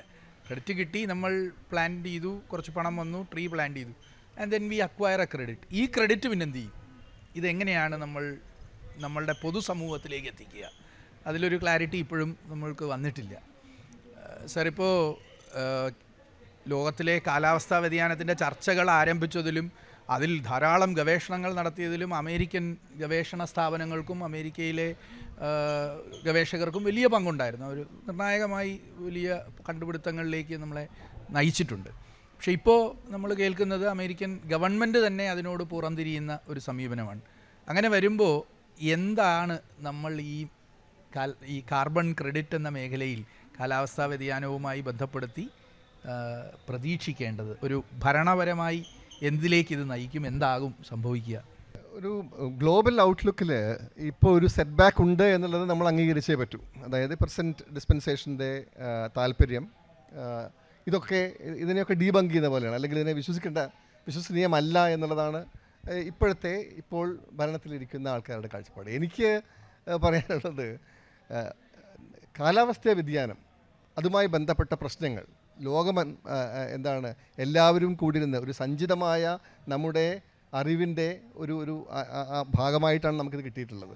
ഇത് ഡൊണാൾഡ് ട്രംപിന് മുമ്പും ഉണ്ടായിരുന്നു, ഇത് ഡൊണാൾഡ് ട്രംപിന് ശേഷവും ഉണ്ടാവും. ഈ വിഷയം ഇതോടുകൂടി തീരുകയില്ല. അമേരിക്ക 3-4 വർഷം പിന്തിരിഞ്ഞ് നിന്നു എന്നുള്ളത് കൊണ്ട് അത് മാറുകയില്ല. ഒരു ഗ്ലോബൽ മൂവ്മെൻ്റ് ഉണ്ട്, അതിനൊരു മൊമെൻറ്റമുണ്ട്, അതിനൊരു ബ്രോഡ് എഗ്രിമെൻറ്റും ഉണ്ട്. അമേരിക്ക മാറുന്ന ഘട്ടങ്ങൾ നേരത്തെ ഉണ്ടായിട്ടുണ്ട്. അപ്പോൾ അതുകൊണ്ട് അതൊരു പുതിയ കാര്യമല്ല. കുറച്ച് എക്സ്ട്രീം ആയിട്ടുള്ള സ്റ്റാൻഡുകൾ എടുക്കുമായിരിക്കും. പക്ഷേ ഗ്ലോബലായിട്ടുള്ള ഈ കാർബൺ മൂവ്മെൻറ്റ് എന്ന് പറയുന്നത് വളരെ ഇപ്പം നല്ല റൂട്ട്സൊക്കെ ആയിക്കഴിഞ്ഞു. ഇപ്പം യൂറോപ്യൻ യൂണിയൻ എടുക്കാം. യൂറോപ്യൻ യൂണിയൻ നേരത്തെ പറഞ്ഞതുപോലെയുള്ള നാഷണലി ഇത് NDCകൾ മാത്രമല്ല, ഡിറ്റർമിൻ കോൺട്രിബ്യൂഷൻ അല്ല, അവർ വോളണ്ടറി ആയിട്ട് തന്നെ ഏറെ കാര്യങ്ങൾ ചെയ്തു. അവിടുത്തെ യൂറോപ്യൻ ഇൻഡസ്ട്രിയുടെ നിർബന്ധപ്രകാരമാണ് മറ്റു പലയിടത്തും ഓഫ്സെറ്റ് നടന്നത്. കാരണം ഞങ്ങൾക്ക് സപ്ലൈ ചെയ്യണമെങ്കിൽ നിങ്ങളുടെ കാർബൺ ബജറ്റ് കാണിക്കണം ഞങ്ങളെ എന്ന് പറഞ്ഞു. ഉടൻ തന്നെ ആ കമ്പനികളെല്ലാം ദേ വർ ഫോഴ്സ്ഡ്, അവർക്ക് കംപ്ലയൻസ് വേണ്ടി വന്നു. അപ്പോൾ അങ്ങനെ യൂറോപ്യൻ യൂണിയന് സ്വാധീനമുള്ള രാജ്യങ്ങൾ ഈ കംപ്ലയൻസ് മെക്കാനിസത്തിലേക്ക് വന്നു. അങ്ങനെയാണ് നമ്മുടെ ഈ ETS ഒക്കെ പ്രബലമായിട്ട് തന്നെ വന്നത്. ഈ ട്രേഡിംഗ് സ്കീമിലേക്ക് പല രാജ്യങ്ങളും പല സ്ഥാപനങ്ങളും എത്തിയത് അങ്ങനെയാണ്. എൻ്റെ കയ്യിൽ ഒരു ക്യാപ്പ് ഉണ്ടെങ്കിൽ, ഒരു രാജ്യത്തിന് അല്ലെങ്കിൽ ഒരു ഇൻഡസ്ട്രിക്ക് ഒരു ക്യാപ്പ് ഉണ്ടെങ്കിൽ, ആ ക്യാപ്പിൽ കുറവാണ് എൻ്റെ ബഹിർഗമനമെങ്കിൽ എനിക്കത് ട്രേഡ് ചെയ്യാം. മറ്റൊരാൾക്ക് ആ ക്യാപ്പിൻ്റെ മുകളിലാണെങ്കിൽ അത് വാങ്ങിയാൽ മതി. ഈ രൂപത്തിലുള്ള വിത്തിൻ ദ ഇൻഡസ്ട്രി അല്ലെങ്കിൽ അന്യോന്യം ഹൊറിസോണ്ടലായിട്ട് കാര്യങ്ങൾ ട്രേഡ് ചെയ്യാനുള്ള സിസ്റ്റമൊക്കെ ഉണ്ടായതിൻ്റെ പ്രധാനപ്പെട്ട പ്രേരക ശക്തി യൂറോപ്യൻ യൂണിയനിലെ ആ ഒരു ഒരുമയോടെ അവർ കാലാവസ്ഥാ വ്യതിയാനത്തെയും ഈ കാർബൺ ഇഷ്യൂസിനെയും കണ്ടതാണ്. അപ്പോൾ അതുകൊണ്ട് ഐ എം ഓപ്റ്റിമിസ്റ്റിക്. അതായത് ഗ്ലോബലായിട്ടുള്ളൊരു മൂവ്മെൻ്റ് ഉണ്ട്. ഇപ്പോൾ നമ്മുടെ ഗ്രീൻ ക്രെഡിറ്റ് പോലെ ഇൻഡിവിജ്വൽ ഇനിഷ്യേറ്റീവ്സ് ഉണ്ടാവാം, നല്ലതാണ്, അതിൻ്റെ ശരി തെറ്റുകളിലേക്ക് ഞാൻ പോകുന്നില്ല. പക്ഷേ ഈ ഒരു ഗ്ലോബൽ ഇനിഷ്യേറ്റീവിൻ്റെ ഭാഗമായി ചേർന്ന് നിന്നുകൊണ്ട് തന്നെ ഇന്ത്യ ആക്ട് ചെയ്യുമെന്നാണ് എൻ്റെ വിശ്വാസം. അതിൽ കേരളത്തിനൊരു ശക്തമായ പങ്ക് വഹിക്കാനുമുണ്ട്. കേരളത്തിൻ്റെ പങ്കിനെക്കുറിച്ചാണ് പറഞ്ഞ് വേണു സാറ് നിർത്തിയത്. നമ്മൾക്ക് ധാരാളം അക്കാദമിക സ്ഥാപനങ്ങളുണ്ട്, ശാസ്ത്ര സാങ്കേതിക സ്ഥാപനങ്ങളുണ്ട്. നേരത്തെ വേണു സാറും സൂചിപ്പിച്ചിരുന്നു കേരളത്തിൽ സ്കില്ലിങ്ങിൻ്റെ ഒരു പ്രശ്നമുണ്ട് ഇതിൽ. അപ്പോൾ സാറിൻ്റെ അഭിപ്രായത്തിൽ ഒരു സീനിയർ അക്കാഡമീഷ്യൻ എന്ന നിലയിൽ ഈ സ്ഥാപനങ്ങൾ ഏത് തരത്തിലാണ് നമ്മളുടെ ഗവേഷണ വിദ്യാർത്ഥികളെയും ഒക്കെ പരുവപ്പെടുത്തേണ്ടത്, ഈ കാർബൺ വിപണിയുടെയും കൂടി സാധ്യതകൾ വിനിയോഗിക്കത്തക്ക രീതിയിൽ? വേണു സാറ് പറഞ്ഞിടത്ത് നിന്ന് ഞാൻ തുടങ്ങുകയാണ്. വേണു സാറ് പറഞ്ഞത് ഇത് ട്രംപ് ഉണ്ടെങ്കിലും ഇല്ലെങ്കിലും ലോകം കുറേ അങ്ങ് മാറിപ്പോയി. ഇപ്പോൾ നോൺ കൺവെൻഷണൽ എനർജി, ഇപ്പോൾ ഗ്രീൻ ക്രെഡിറ്റ്, അല്ലെങ്കിൽ ഇപ്പോൾ നമ്മൾ കേൾക്കുന്ന ഗ്രീൻ ഹൈഡ്രജൻ ഉപയോഗിച്ചുകൊണ്ട് നമ്മൾ ട്രെയിനുകളൊക്കെ ഓടിക്കാൻ തുടങ്ങി. മാത്രമല്ല തിരുവനന്തപുരത്ത് നിന്ന് കൊച്ചി വരെ ഗ്രീൻ ഹൈഡ്രജൻ ഹബ്ബ് ഉണ്ടാക്കിയിരിക്കുകയാണ്. അതുകൊണ്ട് 20,000 കോടി കേരളത്തിന് മാത്രം 20,000 കോടിയുടെ നിക്ഷേപം വരുന്നു എന്നൊക്കെയാണ് നമ്മൾ കേൾക്കുന്നത്. അതുപോലെ സോളാർ പവർ എല്ലാ വീടുകളിലും നമ്മൾ വെച്ചു. ഇതൊക്കെ ഇതിൻ്റെ ഒരു ഫാൾ ഔട്ടാണ്. അപ്പോൾ ട്രംപ് മാറുകയോ മാറാതിരിക്കുകയോ ചെയ്യട്ടെ, ഈ സംഗതികളൊക്കെ ലോകത്തെല്ലായിടും നടന്നുകൊണ്ടിരിക്കുകയാണ്. അപ്പോൾ ഇതിൽ ട്രംപ് മാറിയെന്ന് കഴിഞ്ഞാൽ ട്രംപിന് പോയി എന്നാണ് ഇപ്പം ആൾക്കാരൊക്കെ പറയുന്നത്. യൂറോപ്പിലും അപ്പോൾ ഇന്ത്യയിലും അതുപോലുള്ള മൂന്നാം ലോക രാജ്യങ്ങളിലൊക്കെ മാറ്റങ്ങൾ വന്നുകൊണ്ടിരിക്കുകയാണ്. അതിൻ്റെ ഫലം എന്തായാലും ലോകത്തിനുണ്ടാവും. അപ്പോൾ കേരളത്തിന് ഇതൊന്നും മാറി നിൽക്കാനൊന്നും പറ്റില്ല. അപ്പോൾ അങ്ങനെയാണ് ഈ ഗ്രീൻ ഹൈഡ്രജനായിട്ട് ബന്ധപ്പെട്ട് പ്രമുഖരായിട്ടുള്ള കമ്പനികളുടെ പേരൊന്നും ഞാൻ പറയുന്നില്ല കേട്ടോ. അപ്പോൾ കൊച്ചി മുതൽ തിരുവനന്തപുരം വരെ ഹബ്ബാക്കിയിട്ട് ഗ്രീൻ ഹൈഡ്രജനുള്ള ഓടുന്ന വാഹനങ്ങൾ. ഇപ്പോൾ തമാശയായിട്ട് പറയുന്നതാണെങ്കിലും നമ്മുടെ യൂണിയൻ ട്രാൻസ്പോർട്ട് മിനിസ്റ്റർ ഉണ്ടല്ലോ നിതിൻ ഗഡ്കരി, അദ്ദേഹത്തിൻ്റെ കാറ് ഗ്രീൻ ഹൈഡ്രജനിലാണ് ഓടുന്നത്. പക്ഷേ ഇപ്പോൾ അതിന് കോടികൾ വിലയൊക്കെ ഉണ്ട് കേട്ടോ. ആ കോടികൾ കുറച്ച് കൊണ്ടുവന്ന് ഒരു കിലോ ഗ്രീൻ ഹൈഡ്രജന് 100 രൂപയിൽ താഴെയാക്കാനുള്ള ശ്രമമാണ് നടന്നുകൊണ്ടിരിക്കുന്നത്. അപ്പോൾ ഇവിടെ ഡോക്ടർ ശേഖർ ഇവിടെ പറഞ്ഞതുമാതിരി നമ്മുടെ അക്കാഡമിക് സ്ഥാപനങ്ങളൊക്കെ ചെയ്യേണ്ടത് എന്താണെന്ന് വെച്ചാൽ ഗവേഷണങ്ങൾ അതിൻ്റെ നടക്കേണ്ടതുണ്ട്. ഗ്രീൻ ഹൈഡ്രജൻ ഏറ്റവും ചീപ്പായിട്ട് ഉണ്ടാക്കാനുള്ള ഗ്രീൻ ഹൈഡ്രജൻ, പിങ്ക് ഹൈഡ്രജൻ എന്നൊക്കെ പറഞ്ഞിട്ടുണ്ട്, യെല്ലോ ഹൈഡ്രജൻ, ടോർക്കീസ് ഹൈഡ്രജൻ എന്നൊക്കെ പറഞ്ഞാൽ ഹൈഡ്രജൻ പലതരത്തിലുണ്ടാക്കാം. അപ്പോൾ അതിൽ ശരിക്കുള്ള ഗ്രീൻ ആണ് ഗ്രീൻ ഹൈഡ്രജൻ. അത് ഈ പറഞ്ഞ മാതിരി ഒന്നുകിൽ സോളാറിൽ നിന്നോ അല്ലെങ്കിൽ ഹൈഡ്രോ പവറിൽ നിന്നോ എടുക്കുന്ന, അതുകൊണ്ട് ഇലക്ട്രോളിസിസ് നടത്തി ഉണ്ടാക്കുന്ന ഹൈഡ്രജനാണത്. ആ തരത്തിൽ ചിലവ് കുറച്ച് ഇത് സർവ്വസാധാരണമാക്കുക എന്നുള്ളത് ഗവേഷണ വിഭാഗം ചെയ്യേണ്ടതാണ്. അതല്ലാതെ അല്ലെങ്കിൽ R&D എന്ന് നമ്മൾ വിളിക്കുന്ന അവരാണ് ചെയ്യേണ്ടത്. അതുപോലെ തന്നെ സോളാറുമായിട്ട് ബന്ധപ്പെട്ട് ഇപ്പോൾ അതിൻ്റെ ബാറ്ററിക്ക് എന്താണ് പറയുക, വളരെ പെട്ടെന്ന് പോകുന്നു, അല്ലെങ്കിൽ 2-3 വർഷമേ നിൽക്കുന്നുള്ളൂ. അത് ലോങ് ലാസ്റ്റിംഗ് ആയിട്ടുള്ള ബാറ്ററികളൊക്കെ വരണം. അതുമൊക്കെ R&D വിഭാഗം ചെയ്യേണ്ടതാണ്. ഇനി കൃഷിയിലേക്ക് വന്നു കഴിഞ്ഞാൽ കൃഷിയിൽ പ്രശ്നങ്ങളുണ്ട്. കൃഷി അത്ര എളുപ്പമായിരിക്കില്ല, കാരണം ഈ കാർബൺ ക്രെഡിറ്റിൻ്റെ പരിപാടിയിലേക്ക് കൊണ്ടുവരാൻ. അപ്പോൾ എങ്കിലും അവിടെയും നമുക്ക് പല കാര്യങ്ങളും ചെയ്യാനായിട്ട് പറ്റും. റീജനറേറ്റീവ് അഗ്രികൾച്ചർ എന്ന് പറയുന്ന പരിപാടികൾ. പക്ഷേ കേരളത്തിൽ ഈ പറഞ്ഞ മാതിരി ഇപ്പോൾ ഞാൻ അത് കുറേ റെഫർ ചെയ്ത് നോക്കും. വടക്കേ ഇന്ത്യയിലൊക്കെ ആണെങ്കിൽ അവർ ഈ പറയുന്ന മാതിരി റൈസ് ഫാമിങ്ങിലൊക്കെ പ്രോജക്റ്റുകൾ ചെയ്യുന്നുണ്ട്. ഇപ്പം വിറയൊക്കെ ആയിട്ട് ബന്ധപ്പെട്ട് റൈസ് ഫാമിങ്ങിലൊക്കെ ചെയ്യുന്നുണ്ട്. അപ്പോൾ അവിടെ ആൾട്ടർനേറ്റീവ് വെറ്റിംഗ് ആൻഡ് ഡ്രൈയിങ്, അതുപോലെ തന്നെ മീഥെയിൻ എമിഷൻ കുറയ്ക്കുന്ന പരിപാടികൾ. അപ്പോൾ പിന്നെ ഇതിനകത്തൊരു കാര്യമുണ്ട് കേട്ടോ. ഇന്ത്യ ഗവൺമെൻറ്റിൻ്റെ സ്റ്റാൻഡ് കൃഷിയിലെ എമിഷൻ ലക്ഷറി എമിഷനല്ല, അത് സർവൈവൽ എമിഷനാണെന്നാണ് പറയുന്നത്. കാരണം നമുക്ക് അത് ഐക്യരാഷ്ട്രസഭ അംഗീകരിച്ച കാര്യം തന്നെയാണ്. ഐക്യരാഷ്ട്രസഭയും പറയുന്ന ഫുഡ് സെക്യൂരിറ്റി തൊട്ടുള്ള കളിയൊന്നും പാടില്ല. ഫുഡ് സെക്യൂരിറ്റി എന്ന് വെച്ചാൽ ഫുഡ് പ്രൊഡക്ഷൻ കുറയുന്ന പ്രൊജക്ട്സ് ആണെങ്കിൽ അതിന് ഈ പരിപാടിയിൽ ഇതില്ല, സമ്മതിക്കില്ല എന്ന് പറഞ്ഞിട്ടുണ്ട്. ഫുൾ പ്രൊഡക്ഷൻ എന്ന് വെച്ചാൽ ടോട്ടൽ പ്രൊഡക്ഷനും ടോട്ടൽ പ്രൊഡക്ടിവിറ്റിയും കുറയുന്ന പ്രോജക്റ്റുകൾ അംഗീകരിക്കില്ല എന്നുള്ള കാര്യം തീരുമാനിച്ചിട്ടുണ്ട്. അപ്പോൾ പ്രൊഡക്ടിവിറ്റി നിലനിർത്തിക്കൊണ്ടുള്ള പ്രോജക്റ്റുകളെ അതിനകത്ത് ചെയ്യാനായിട്ട് സാധിക്കുകയുള്ളൂ. അപ്പോൾ കേരളത്തിലേക്ക് വരുമ്പോൾ നമുക്കറിയാം നമ്മുടെ ഫുഡ് ക്രോപ്സ് നമ്മൾ വളരെ കുറച്ചേ ചെയ്യുന്നുള്ളൂ. ആകെയുള്ളത് കുറച്ച് റൈസാണ്. അത് തന്നെ ഒരു കാലത്ത് 8 ലക്ഷം ഹെക്ടറിലൊക്കെ നമ്മൾ ചെയ്തതാണ്. ഇപ്പം ചെയ്ത് ഇപ്പോൾ ഒരു 1.85 1.9 ലാഖ് ഹെക്ടറൊക്കെ നമ്മൾ ചെയ്യുന്നുള്ളൂ. അപ്പോൾ അതിലൊക്കെ ഈ പറയുന്ന മാതിരി വീണ്ടും ഈ നൈട്രസ് ഓക്സൈഡ് എമിഷൻ കുറയ്ക്കലും മീഥേൻ എമിഷൻ കുറയ്ക്കലും ഒക്കെ എന്തുമാത്രം ശരിയാകുമെന്ന് എനിക്ക് അറിഞ്ഞുകൂടാ. അത് അങ്ങനെ ചെയ്താൽ പോലും ക്വാണ്ടിഫൈ ചെയ്ത് കാണിക്കണം. മിനിമം പറയുന്നത് ഈ വിറ അല്ലെങ്കിൽ ഗോൾഡ് സ്റ്റാൻഡേർഡ് അവരുടെ രജിസ്ട്രേഷൻ ഫീ എന്ന് പറഞ്ഞാൽ 1 ലക്ഷമാണ് ഒരു രജിസ്ട്രേഷൻ ഫീ. അപ്പോൾ 1 ലക്ഷം രൂപ കൊടുക്കാനായിട്ട് സാധിക്കണം. അത് രജിസ്ട്രേഷൻ ഫീ മാത്രമാണ്. അതുമാത്രമല്ല, അതല്ലാതെയും വേറെ അതിൻ്റെ അകത്ത് ഡെവലപ്പേഴ്സ് ഉണ്ട്, ബ്രോക്കേഴ്സ് ഉണ്ട്, അങ്ങനെ കുറേ ആൾക്കാർ അതിൻ്റെ ഇടയ്ക്കൂടെയൊക്കെ ഉണ്ട്. അപ്പോൾ അതുകൊണ്ട് അമേരിക്കയിലെ സാധാരണ ഫാർമേഴ്സ് പോലും 2000 ഹെക്ടർ ഇല്ലെങ്കിൽ അവർ ഈ പരിപാടിക്ക് പോയില്ലെന്നാണ് പറയുന്നത്. മിനിമം 2000 ഹെക്ടറുള്ള അവിടെ നമുക്കറിയാമല്ലോ, അമേരിക്കയിലൊക്കെയുള്ള ഫാർമേഴ്സ് വലിയ ഫാർമേഴ്സാണ്. നമുക്കിവിടെ ഏതായാലും അങ്ങനെ പറ്റില്ല. നമുക്ക് സംഘമായിട്ടൊക്കെ ചെയ്യാമായിരിക്കാം. അങ്ങനെ ചെയ്താൽ പോലും ഇത് കേരളത്തിലെ കൃഷി രംഗത്ത് പിന്നെ ആകെ കൂടി ഞാൻ കണ്ട ഒരു കാര്യം ഈ റബ്ബറിൻ്റെ കാര്യത്തിലാണ്. റബ്ബർ അംഗീകരിക്കുന്നു. റബ്ബർ റീഫോറസ്റ്റേഷനും അഫോറസ്റ്റേഷനും പറ്റിയ പരിപാടിയാണെന്നാണ് എന്തായാലും ഇപ്പം UNFCCC അംഗീകരിച്ചിരിക്കുന്നത്. നമുക്കത് അത്രയും കൊണ്ട് ശരിയായിട്ട് അംഗീകരിക്കാൻ കുറച്ച് ബുദ്ധിമുട്ടുണ്ടെങ്കിലും അവരത് സമ്മതിക്കുന്നുണ്ട്, അഫോറസ്റ്റേഷൻ. പക്ഷേ കേരളത്തിലെ റബ്ബർ 1989 മുമ്പ് വനം വെട്ടിപൊളിപ്പിച്ചുണ്ടാക്കിയ റബ്ബറാണെങ്കിൽ അതിന് കാശ് കിട്ടില്ല. അഡീഷണാലിറ്റി എന്ന് പറയുന്ന ഒരു സംഭവം അവിടെ വരും, അത് കിട്ടില്ല. നിങ്ങൾക്ക് ഡീഗ്രേഡഡ് ഫോറസ്റ്റ്, നശിച്ച വനം, അവിടെ റബ്ബർ വെച്ച് പിടിപ്പിച്ചേ കാശ് കിട്ടും. അങ്ങനെ ഒരു പരിപാടി കേരളത്തിൽ ഒരു 5000 ഹെക്ടർ സ്ഥലത്തിൻ്റെ പരിപാടികൾ അതിൻ്റെ ചർച്ചയിൽ നടക്കുന്നു. ഇതെനിക്കറിയാവുന്ന കാര്യം, റബ്ബർ ബോർഡ് അവർ താല്പര്യമെടുത്ത്, കാരണം റബ്ബറിൻ്റെ വിലയൊക്കെ എങ്ങും ഇടിഞ്ഞു പോയല്ലോ, ആ സമയത്ത് അവരെ ഒന്ന് പിടിച്ചു നിർത്താൻ വേണ്ടിയിട്ട് കാശ് വല്ലതും കിട്ടുമോ എന്നൊക്കെ അന്വേഷിച്ച് കുറേ പരിപാടികളൊക്കെ നടത്തിയതാണ്. അവസാനം അവർ പറഞ്ഞു, തൽക്കാലം അത് ഉൾപ്പെടുത്താൻ നിവൃത്തിയില്ല, നിങ്ങൾ ഇങ്ങനെയാണെങ്കിൽ ഡീഗ്രേഡഡ് ഫോറസ്റ്റ് ആണെങ്കിൽ റീഫോറസ്റ്റേഷൻ പറ്റും, എഫോറസ്റ്റേഷൻ പറ്റും കേട്ടോ, എഫോറസ്റ്റേഷനും റീഫോറസ്റ്റേഷൻ പറ്റും.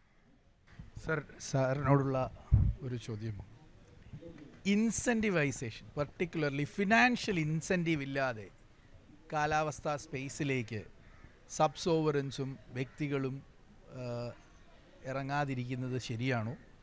അത് ഇനിയും അങ്ങനെ തന്നെ നമ്മൾ തുടരണമെന്ന് വിചാരിക്കുന്നതും ശരിയാണോ?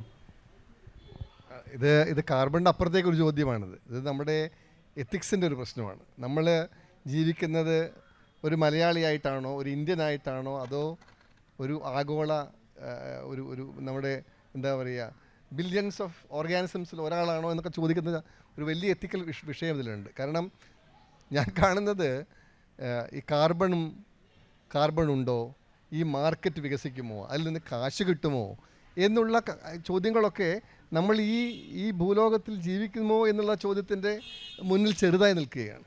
നമ്മൾ അടുത്ത തലമുറയ്ക്ക് ഈ ഭൂമിയെ ഏത് രീതിയിൽ കൊടുക്കുന്നു എന്നൊക്കെയുള്ള വലിയ ചോദ്യങ്ങൾ ഓരോ മനുഷ്യനും ചോദിക്കേണ്ടതായിട്ടുണ്ട് എന്ന് വിശ്വസിക്കുന്ന ആ ഒരു ദാർശനികമായിട്ടുള്ളൊരു കാഴ്ചപ്പാട് നമ്മുടെ ഇടയിൽ എല്ലാവർക്കും ഉണ്ട് എന്ന് വിശ്വസിക്കാൻ ഇഷ്ടപ്പെടുന്ന ഒരാളാണ് ഞാൻ. അങ്ങനെ വരുമ്പോൾ നമ്മുടെ ആക്ഷൻസ് ഏത് രൂപത്തിലാണ് പരുവപ്പെടുത്തേണ്ടത്? അത് പ്രത്യേകിച്ചും നേരത്തെ പറഞ്ഞതുപോലെ ദേശീയ കാഴ്ചപ്പാട് ഒന്നാകാം. പക്ഷേ സംസ്ഥാനം എന്ന നിലയിൽ നമ്മുടെ സ്റ്റേറ്റ് എപ്പോഴും മുൻപേ പറക്കുന്ന പക്ഷിയാണ്. നമ്മൾ പല കാര്യത്തിലും, പ്രത്യേകിച്ചും കാലാവസ്ഥയുടെയൊക്കെ കാര്യത്തിൽ നമ്മൾ മറ്റുള്ള സംസ്ഥാനങ്ങൾക്കൊരു മാതൃകയാകേണ്ട ഒരു സ്റ്റേറ്റാണ്. പല പുതിയ മോഡലുകളും മുന്നോട്ട് വെച്ചിട്ടുള്ള നമ്മുടെ പരിസ്ഥിതി പ്രസ്ഥാനത്തിൻ്റെ തന്നെ ചരിത്രം പരിശോധിച്ചാൽ കേരളത്തിലാണ് ഇതുപോലെയുള്ള കാര്യങ്ങൾ ആദ്യം എല്ലാവരും കളിയാക്കിയ സമയത്ത് പോലും മുന്നോട്ട് വെച്ചിട്ടുണ്ട് ഈ ആശയങ്ങൾ. ഇവിടെ ഇരിക്കുന്ന ചില ആൾക്കാർ എത്രയോ വർഷങ്ങളായി ഈ ആശയങ്ങളുമായി മുന്നോട്ട് നീങ്ങുന്നവരാണ്. അതുകൊണ്ട് തന്നെ എൻ്റെ വിശ്വാസം, ഇപ്പോൾ നേരത്തെ പറഞ്ഞതുപോലെ പണമില്ലെങ്കിൽ നിങ്ങൾ പാരിസ്ഥിതികമായിട്ടുള്ള വിഷയങ്ങളിൽ ഇടപെടില്ലേ എന്ന് ചോദിച്ചാൽ എല്ലാവരും ഇടപെട്ടേ തീരൂ എന്നുള്ളതാണ് എൻ്റെ ഉത്തരം. പ്രത്യേകിച്ചും നമ്മുടെ തദ്ദേശ സ്ഥാപനങ്ങൾക്ക് ഒരു പ്രത്യേകമായ ഒരു പ്രത്യേകമായിട്ടുള്ള അസ്തിത്വമുണ്ട് കേരളത്തിൽ. അതിന് ഒരു പ്രയോജനവുമുണ്ട്. ഞാൻ കാണുന്ന ഇപ്പോൾ ഞാൻ തിരിച്ച് മാർക്കറ്റിലേക്ക് വരികയാണ്. ഈ മാർക്കറ്റ് ഏത് രൂപത്തിൽ രൂപപ്പെടുമെന്നോ ഏത് രൂപത്തിൽ നമുക്കതിൻ്റെ പ്രയോജനങ്ങൾ കിട്ടുമെന്നോ നമുക്ക് ഇപ്പോഴും വ്യക്തമായിട്ടില്ല. എങ്കിലും ഒരു യൂണിറ്റ് എന്ന നിലയിൽ, അങ്ങ് നേരത്തെ പറഞ്ഞ് നിർത്തിയെടുത്താണ്, ഒരു യൂണിറ്റ് എന്ന നിലയിൽ നമുക്ക് സംസാരിക്കാൻ ഒരു സ്റ്റേറ്റിൻ്റെ ലെവലിലേക്കൊന്നും പോകേണ്ടതില്ല.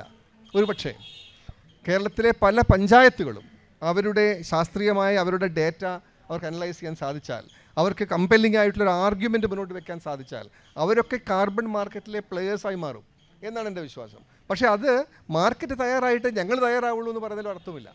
നമ്മൾ ഏതൊക്കെ രീതിയിലാണ് പരിസ്ഥിതിയുടെ വിഷയങ്ങളിൽ ഇടപെടുന്നത്, നമുക്ക് ഏതെല്ലാം രീതിയിലുള്ള പദ്ധതികളാണ് മുന്നോട്ട് വെക്കേണ്ടത്, ആ പദ്ധതികൾക്ക് ഒരു സാമ്പത്തിക പ്രയോജനം ഭാവിയിൽ ഉണ്ടാകുമോ ഇല്ലയോ എന്നുള്ളത് രണ്ടാമത്തെ വിഷയമാണ്. അങ്ങനെയുള്ള പ്രവർത്തനങ്ങളിലേക്ക് ഓൾറെഡി ഏർപ്പെടണം.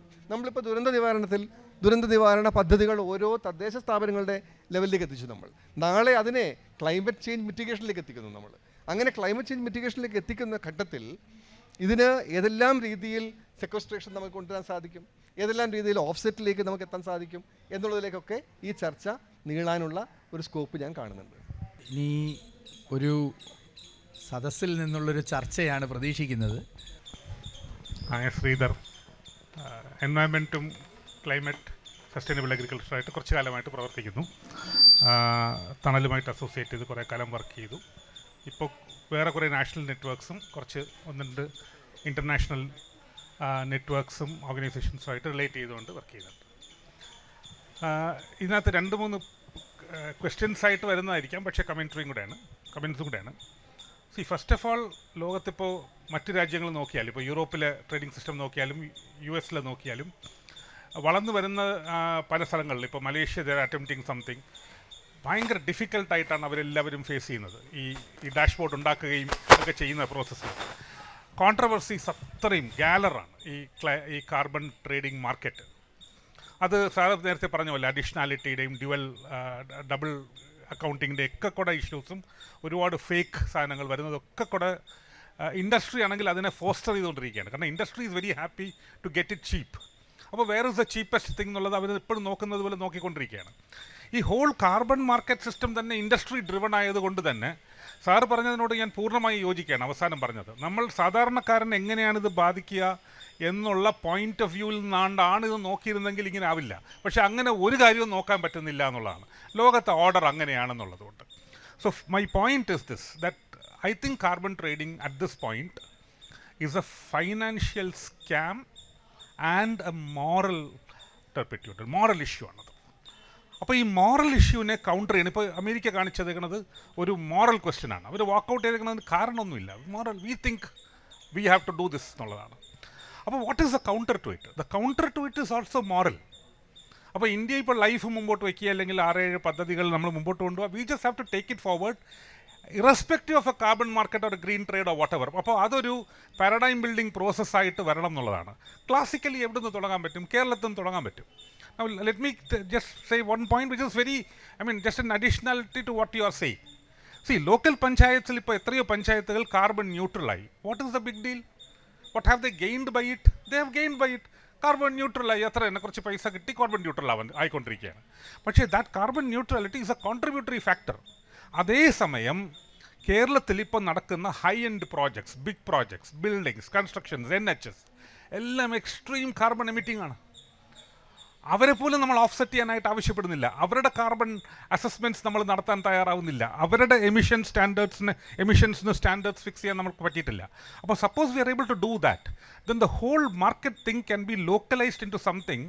ഈ ഗ്രൗണ്ടിലേക്ക് കൊണ്ടുവന്നിട്ട് നമ്മൾ ഗ്ലോബലിനെ കുറിച്ച് ആലോചിക്കുന്നുണ്ട്. നമ്മൾ ഈ ഇൻട്രാനെറ്റ് എന്നൊക്കെ പറയുന്നത് പോലെ ഇതിനകത്ത് തന്നെ നമ്മളൊരു സാധനം അച്ചീവ് ഉണ്ടാവും. ആർക്ക് വേണ്ടി? നമുക്ക് വേണ്ടി. എന്തിന്? മോറലി ഈ ലോകത്തിനോട് നമ്മൾ കോൺട്രിബ്യൂട്ട് ചെയ്യുന്നത് ഇങ്ങനെയാണെന്നുള്ളൊരു പ്രോസസ്സിലേക്ക്.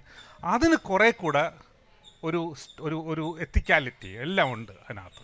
So that is my main point. വേറെ കുറേ കാര്യങ്ങൾ റെസ്പോണ്ട് ചെയ്യാനുണ്ടാവും, പക്ഷേ at this point because of the time and other people have to speak, I just have to say this much. But thank you very much. എൻ്റെ പേര് സുരേന്ദ്രൻ. നമ്മളിവിടെ carbon ക്രെഡിറ്റിനെ പറ്റിയാണ് പറയുന്നത്. ഞാൻ എൻ്റെ ഒരു ഡ്രീം പ്രൊജക്റ്റാണ്. അത് ഒരു വീട് നിർമ്മിക്കുകയാണ്. കാർബൺ ന്യൂട്രൽ ഹോം എന്ന് പറഞ്ഞിട്ടുള്ള ഒരു സബ്ജക്റ്റാണ്. വീട്, അതിൻ്റെ മുകളിൽ ഹൈഡ്രോഫോണിക് സെറ്റപ്പാണ്. അത് ഫുഡ് ആണ് അതിൻ്റെ മീൻ ചെയ്യുന്നത്. പിന്നെ അതിൻ്റെ മുകളിൽ അഗ്രിവോൾട്ടൈക് സോളാർ പാനൽ. എല്ലാ സൈഡിലും അല്ല, ചില സെർട്ടൈൻ സൈഡിൽ അഗ്രിവോൾട്ടൈക്, ചില സൈഡിൽ ഫുൾ പ്ലഡ്ജഡ് സോളാർ പാനൽ. ഇതിൻ്റെ മുകളിൽ നിന്ന് ഒരു ഇൻകം വാട്ടർ ഹാർവെസ്റ്റിംഗ് ആണ്. ഇങ്ങനെ ചെയ്താൽ നമുക്ക് കാർബൺ ക്രെഡിറ്റ് അസസ്മെൻറ്റ് എടുത്തിട്ട് അതും ഒരു ഇൻകം ആയിട്ട് ജനറേറ്റ് ചെയ്യും. അങ്ങനെയാണെങ്കിൽ ഈ ഈ ഹൗസ് 0 കോസ്റ്റിൽ ഉണ്ടാക്കാം. വിത്തിൻ 7 ഇയേഴ്സ് പീരിയഡിൽ ബാങ്കബിളാക്കി റിക്കവർ ചെയ്യാം. ഈ പവർ ഉപയോഗിച്ചിട്ട് എന്തെങ്കിലും ഒരു another startup just like battery vehicle charging, ഈ മൊബിലിറ്റി ഒക്കെ വരികയാണ്. അപ്പോൾ അതിന് കൂടുതൽ ചാൻസസ് ഉണ്ട്. വാല്യൂ ആഡഡ് ആയി 3 റുപ്പീസ് ഗവൺമെൻറ് കൊടുത്തിട്ടുണ്ടെങ്കിൽ അവിടെ എങ്ങനെ നമുക്ക് 13 രൂപ കിട്ടും. അപ്പോൾ യു ക്യാൻ ബാങ്കബിൾ ആക്കാനായിട്ടുള്ള അതല്ലെങ്കിൽ വേറെ എന്തെങ്കിലും സ്റ്റാർട്ടപ്പ് യൂസബിൾ ഇത് ആ ലൊക്കാലിറ്റിയിൽ പറ്റിയ ഒരു സ്റ്റാർട്ടപ്പ്, അങ്ങനെ ഒരു പ്രോജക്റ്റ് ചെയ്യുകയാണെങ്കിൽ കാർബൺ ക്രെഡിറ്റ് ഈ ഗവൺമെൻറ്റിൻ്റെ സൈഡിൽ നിന്ന് എന്തായിരിക്കും? അതാണ് നേരത്തെ ജോർജ് സാറും ഫ്യൂച്ചറിൽ നമ്മൾ എല്ലാവരും പ്രതീക്ഷിക്കുന്ന ഒരു സബ്ജക്റ്റാണ്. അതെ, ഇതിൽ കുഴപ്പമെന്ന് വെച്ചാൽ ഇപ്പോൾ ഇതൊന്നും ബാങ്കബിൾ അല്ല. ഇത് ബാങ്കബിൾ ആക്കണമെങ്കിൽ, ഇത് ട്രേഡ് ചെയ്യണമെങ്കിൽ നമുക്കൊരു ഫ്രെയിം വർക്ക് വേണം. അപ്പം അതിലേക്ക് പോലും നമ്മൾ എത്തിയിട്ടില്ല, രാജ്യം അതിലേക്ക് എത്തിയിട്ടില്ല. ഇപ്പോൾ ആ കാർബൺ ക്രെഡിറ്റ് ട്രേഡിംഗ് സിസ്റ്റത്തിൻ്റെ അകത്ത് ഒരു എലമെൻ്റായിട്ട് ട്രാൻസ്പോർട്ടും പവറും പറഞ്ഞിട്ടുണ്ട്. പക്ഷേ എന്നിട്ട് എന്ത്, where is that getting translated എന്നുള്ളത് ഇനിയും ഡെവലപ്പ് ചെയ്ത് വരേണ്ടതാണ്.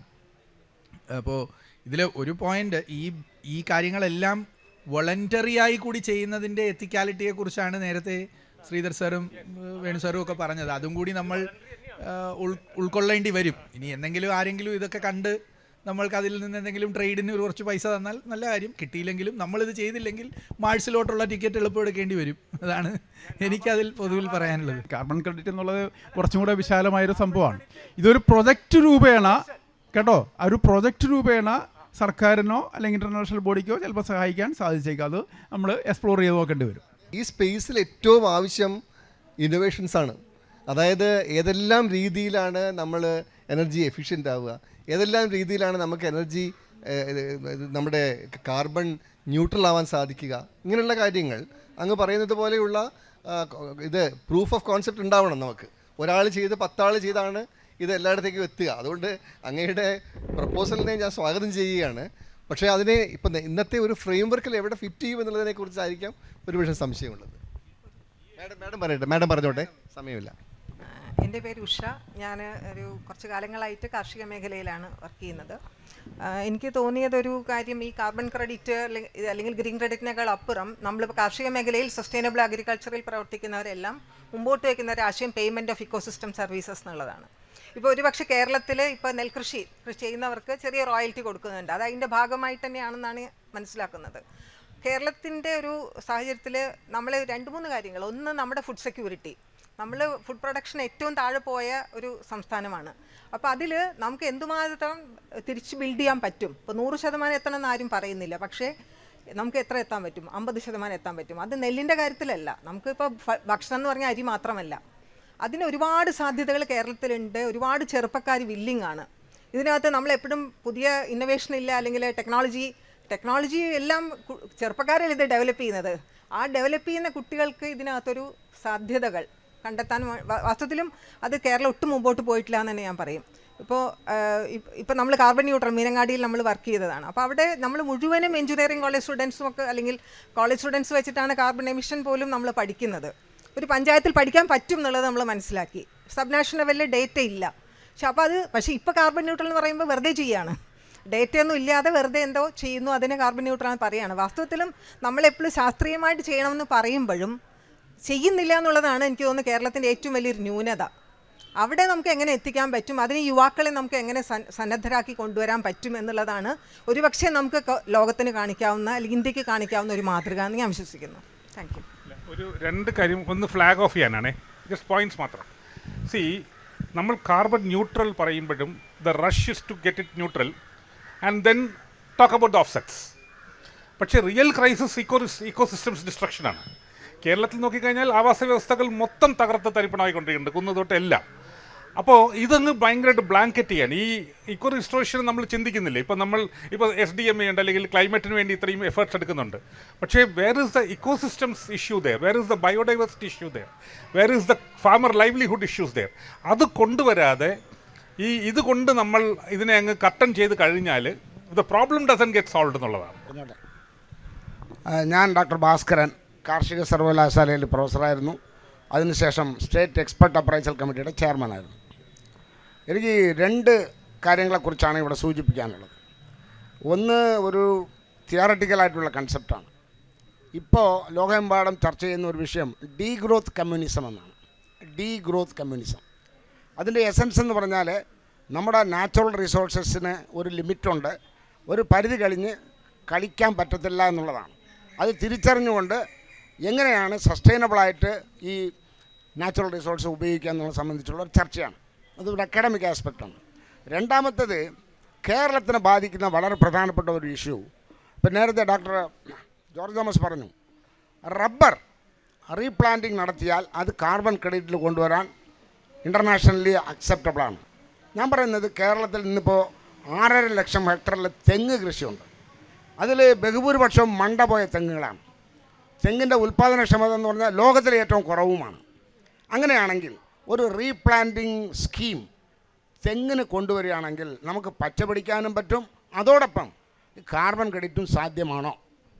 ഭാസ്കരൻ സാറ് പറഞ്ഞതിന് വിശദമായിട്ടുള്ള ഒരു ഉത്തരം പറയാൻ പറ്റുന്നില്ല. പക്ഷേ എങ്കിലും കോക്കനട്ടും ട്രീയുടെ വകുപ്പിൽ പെട്ട സാധനം തന്നെയാണ്.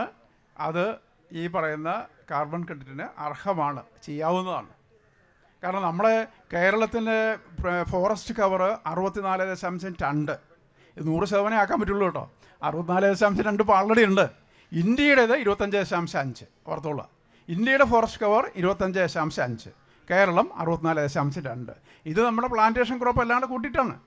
ഈ റബ്ബറും തെങ്ങും കാപ്പിയും തേയിലയും എല്ലാം കൂട്ടിയിട്ടാണ് 64.2 പറയുന്നത്.